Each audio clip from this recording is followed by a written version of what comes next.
Wildflowers. Logan occasionally visited the local flower shop to study. It had a nice indoor garden section where the owner, a friend of his mother, let him sit and study. He was not fond of nature usually, but in this controlled environment he found the sense relaxing. He was not very impressed with Virgil, though, the owner's nephew and her assistant manager, according to his name tag. He often worked with his headphones on, almost never interacted with customers, and when he did, he seemed to rude and actively trying to get them to leave without their purchase. He went to the back for a break, much too frequently. Logan sometimes wondered if the owner let him stay strictly because he was family. If that was the case, she hid it well. She was always smiling and thanking him for whatever he did. Not that Virgil seemed to appreciate it. Logan would give him one thing to his credit. He made very excellent flower pieces and bouquets. So when his mother and Virgil's aunt decided to send the boys on a road trip together to check out a location for a second shop, Logan was heavily opposed. There was no arguing with his mother once she made up her mind, though. And to make matters worse, after an excruciating long trip in complete silence, other than Logan's attempts at formal introductions being met with a glare at his hands and a mumbled, "Let's get it over with," the car broke down right at the spot on their journey where they had little to no reception. He watched as Virgil tried to fix the car, mumbling about refusing to die this way. As he watched, he allowed himself to appreciate the other young man's aesthetic. He took good care of himself.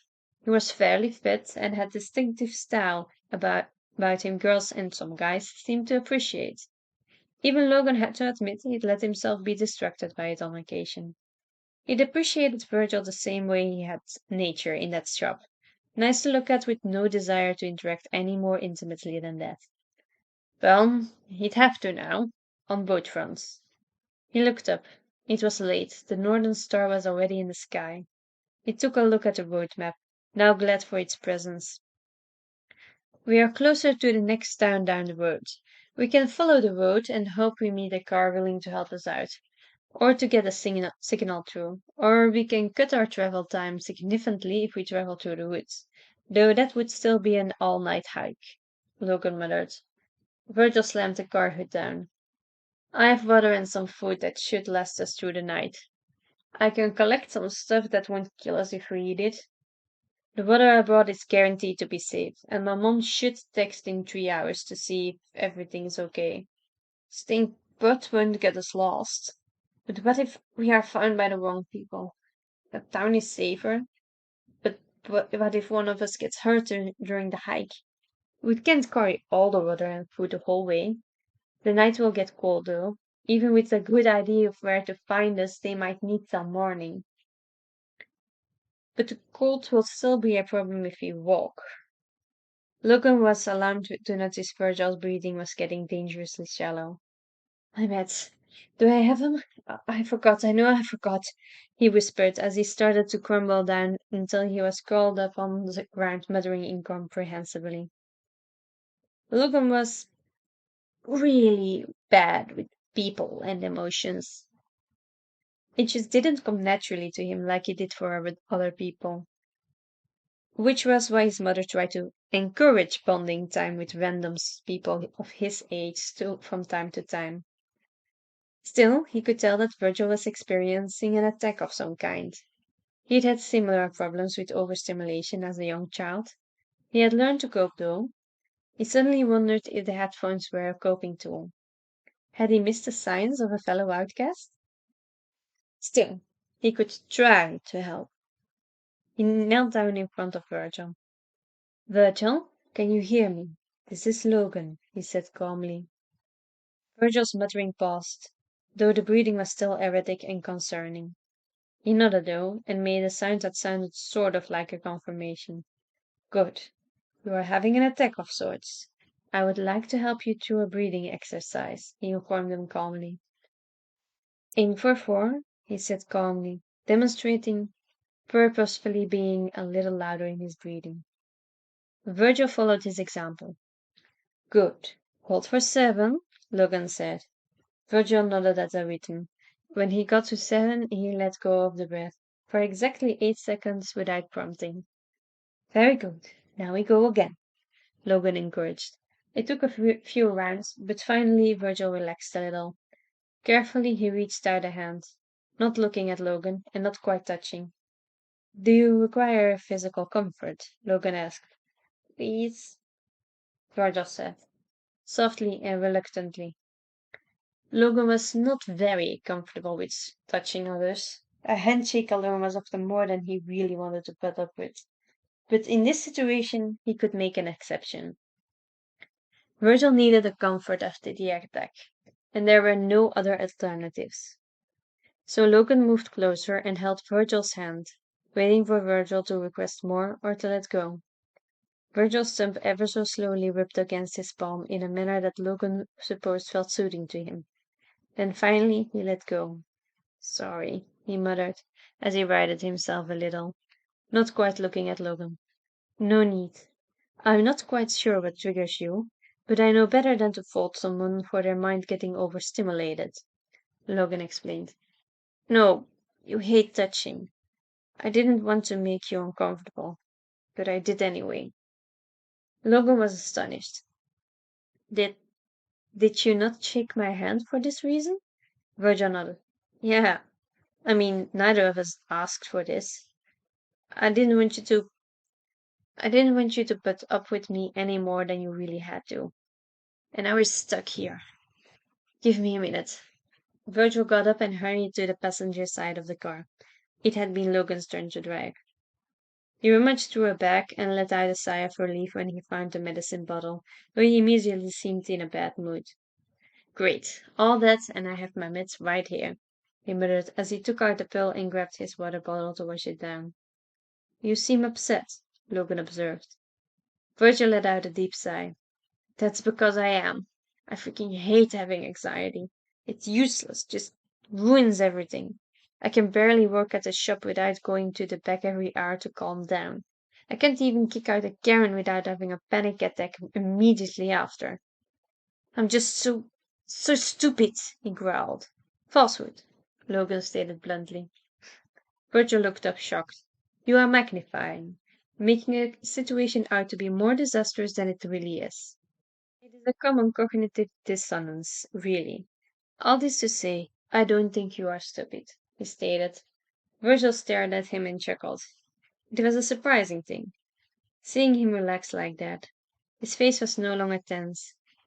While to Logan, that did not make it any easier or harder to read, he found it pleasant to see.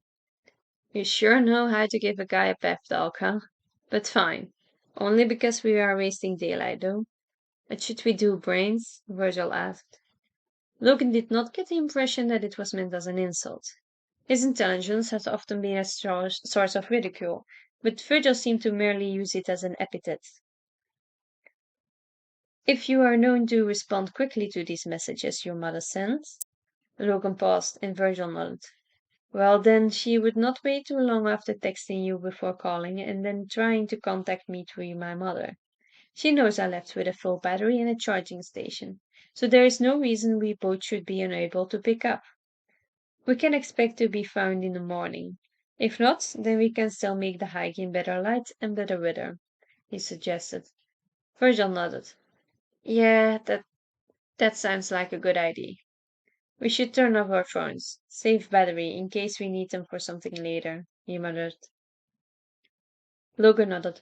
Astute observation. Evidently I was correct. You are not stupid. Once again he made Virgil laugh, and he felt himself smile in response. A little proud of himself. Okay. Well, then we better get the car ready to sleep here tonight, Virgil suggested. I have some blankets, always a good thing to take with you, he explained sheepishly. It would seem that thanks to your habit of overthinking, you are actually well prepared to handle this situation, Logan offered. This time Virgil didn't laugh, but he did smile and look away. His cheeks darkened. Logan found that curious. He liked this reaction, though. Without another word, Virgil started folding the back seat to make a makeshift bed. I'll take the front seat, he offered as he laid down a blanket. That would not be practical. You just made a fairly comfortable sleeping area. Not to mention, close proximity will aid in keeping us warm throughout the night, Logan pointed out. Yes, but are you cool with that? Virgil asked as he opened the front door again and messed around with something under the dash. Logan would ask, but he was more appreciative of how hard Virgil was trying to take his comfort into account. Even so, I will be more uncomfortable if my fingers and toes fall off, he said, mildly in jest. It would help, however, if we slowly increased our physical intimacy before going to sleep proper, he suggested. Virgil moved very suddenly, banging his head. Shit! Don't don't say physical intimacy, man. It's going to be awkward enough as it is, he muttered. Logan didn't understand, but he knew by now when asking for explanations was ill-advised. When people said awkward, they rarely wanted to explain the hows and whys. Apologies, he said. It's fine, Virgil muttered. Are the lights on? He asked. Logan checked. The brake lights were indeed on. Yes, very clever. This should alert any passing vehicles of our presence during the night, he noted. Yeah, okay, so slow and steady, huh? Virgil muttered as he got out and closed the door. Logan nodded. Just just say what you need, Virgil allowed, still reluctant but resigned. Let's lay down first and secure our blankets, Logan suggested. A few minutes of maneuvering later, they both lay on their sides, facing one another, both as comfortable under their blankets as they could be expected to be. Um, you come to me when you're ready, I guess?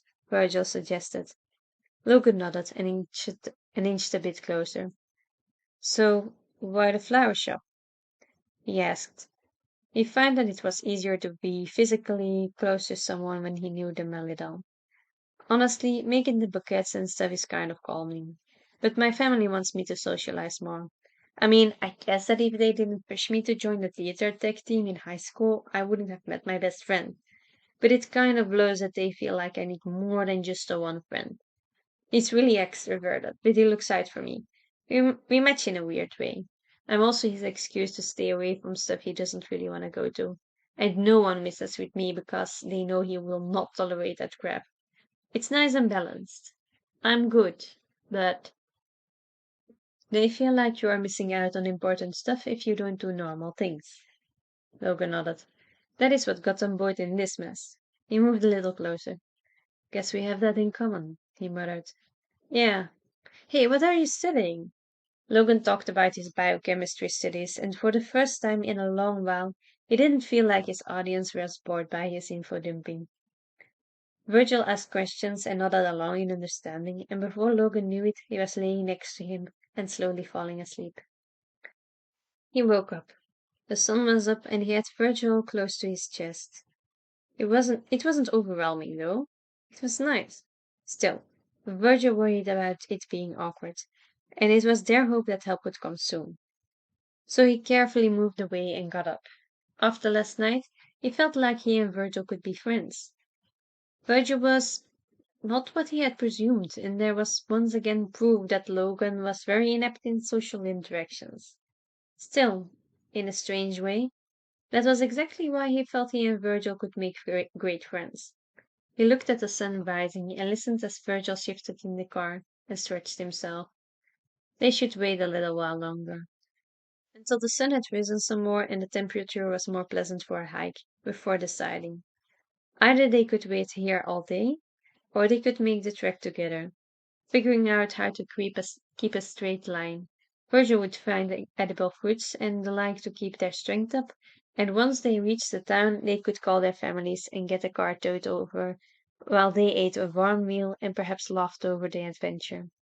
Regardless, this was the beginning of something new and interesting.